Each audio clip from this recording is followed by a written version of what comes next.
Assalamualaikum warahmatullahi wabarakatuh. Salam SHMH, Sinau Hukum, Melek Hukum.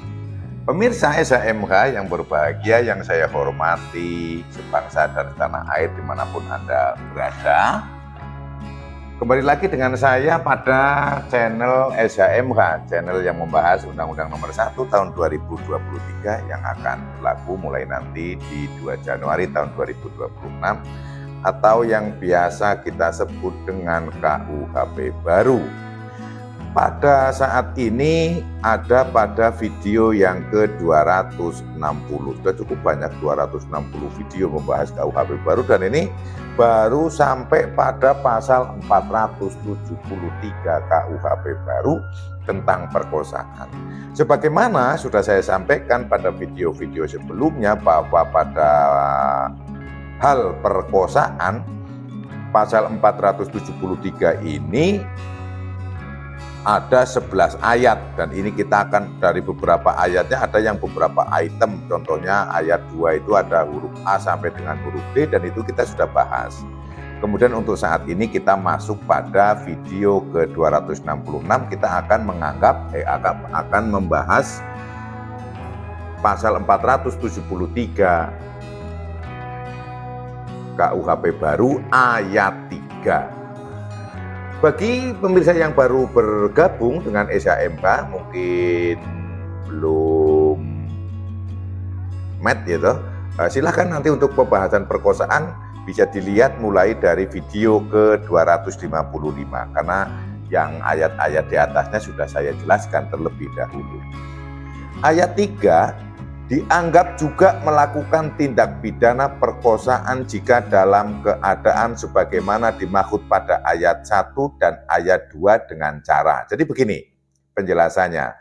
Jadi pada ayat 3 ini menganggap perbuatan-perbuatan yang diatur di dalam ayat 3 ini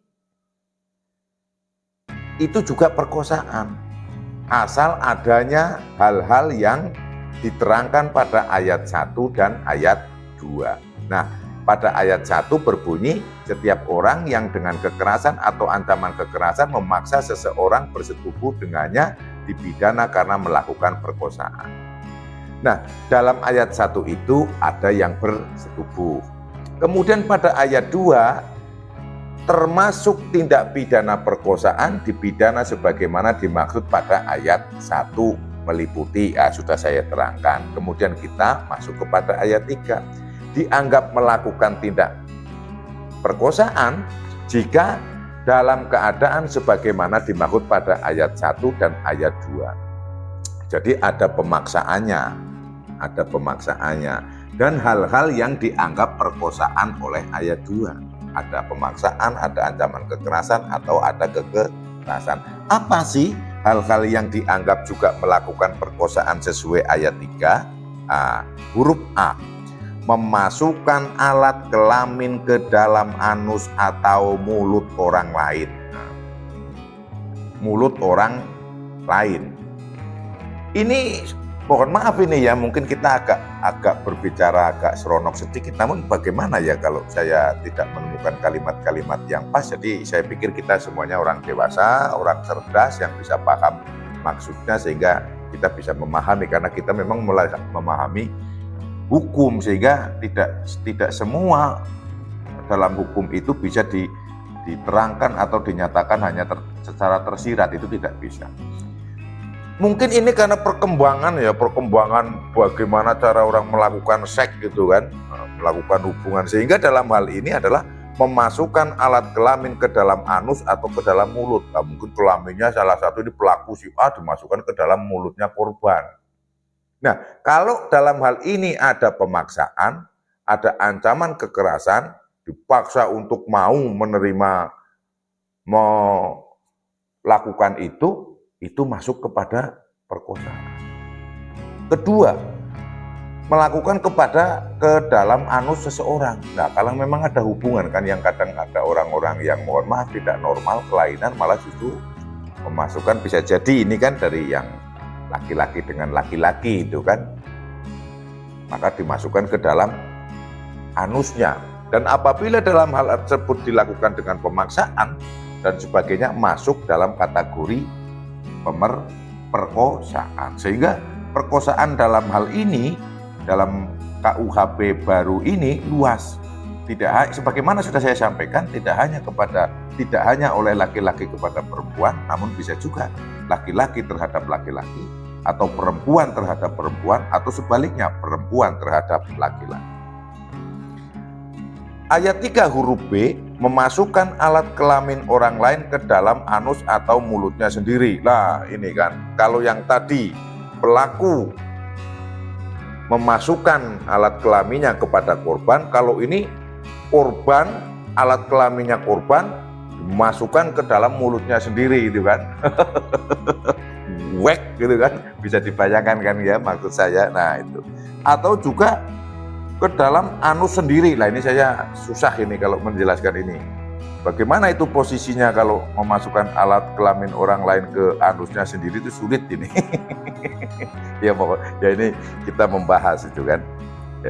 Ya agak bercanda sedikit karena mohon maaf saya juga geli, ini saya di rumah juga dalam posisi ini juga anak saya nggak boleh turun, anak saya tak suruh di lantai atas pada saat saya membahas bab ini kan, jangan sampai nanti pemikirannya papahnya ngomong apa itu kan nggak enak. Huruf C, memasukkan bagian tubuhnya yang bukan alat kelamin atau suatu benda ke dalam alat kelamin atau anus orang lain. Nah, bukan tubuhnya. Ya, banyaklah ini, bisa jadi mungkin jarinya gitu kan, mungkin jari, itu mungkin jempol kaki misalnya gitu kan. Ya, ini termasuk dianggap perkosaan. Sehingga perkosaan dalam hal ini luas sekali. Memasukkan bagian tubuhnya yang bukan alat kelamin atau suatu benda di dalam alat kelamin atau anus orang lain. Nah, sehingga begini nih. Sehingga ini akan muncul apabila ada suatu kejadian di dalam kereta api. Kalau zaman dulu itu kan berdempet-dempetan, itu kan ada yang kemudian memasukkan tangannya ke orang-orang, mohon maaf, karyawati yang pakai rok pendek itu, memasukkan ke alat kelaminnya, jarinya. Nah, kalau dulu itu hanya kena pencabulan kalau dulu. Tapi kalau dalam hal ini berarti dia sudah masuk kategori perkosaan, bukan hanya pencabulan kan. Memasukkan bagian tubuhnya yang bukan alat kelamin atau suatu benda ke dalam alat kelamin atau anus orang lain. Ya ini kan, misalnya jari atau benda lain, ya apalah benda lain, apa ya, macam-macam, terong mungkin itu kan, katakanlah seperti itu. Dan itu perluasan ya, ini perluasan definisi perkosaan. Sehingga kalau ada yang kejadian-kejadian seperti itu, apalagi di kendaraan-kendaraan umum atau di tempat-tempat yang lain, hanya pakai tangan atau pakai jari saja, masuk kategori perkosaan. Misalnya itu pegang di pepet di tembok, kemudian pakai jari gini, itu masuk kategori perkosaan. Dan ini baru. Saya pikir aparat penegak hukum harus memahami ini. Saya ulangi sekali lagi biar jelas. Ayat 3, dianggap juga melakukan tindak pidana perkosaan jika dalam keadaan sebagaimana dimaksud pada ayat 1 dan ayat 2 dengan cara (2) huruf A, memasukkan alat kelamin ke dalam anus atau mulut orang lain. B, memasukkan alat kelamin orang lain ke dalam anus atau mulutnya sendiri. C, memasukkan bagian tubuhnya yang bukan alat kelamin atau suatu benda ke dalam alat kelamin atau anus orang lain. Walaupun ini perluasan ya, perluasan pengertian atau definisi perkosaan, namun saya pikir untuk pasal 473 ayat 3 ini mudah dipahami oleh kita semua. Pemirsa SHMH, itu yang bisa saya sampaikan pada video yang ke-260. Semoga bermanfaat. Apabila ada salah dan keliru mohon dimaafkan dan dimaklumi. Terima kasih sudah menonton seluruh video SHMH dari awal sampai akhir. Bagi yang sudah subscribe, saya mengucapkan terima kasih yang tak terhingga. Bagi yang belum, saya berharap untuk motivasi dan supportnya dengan subscribe dan nyalakan tanda notifikasi. Berikan juga kritik dan saran yang membangun untuk saya sehingga saya bisa lebih baik mereview KUHP baru. SHMH, Sinau Hukum, Melek Hukum. Wassalamualaikum warahmatullahi wabarakatuh. Terima kasih.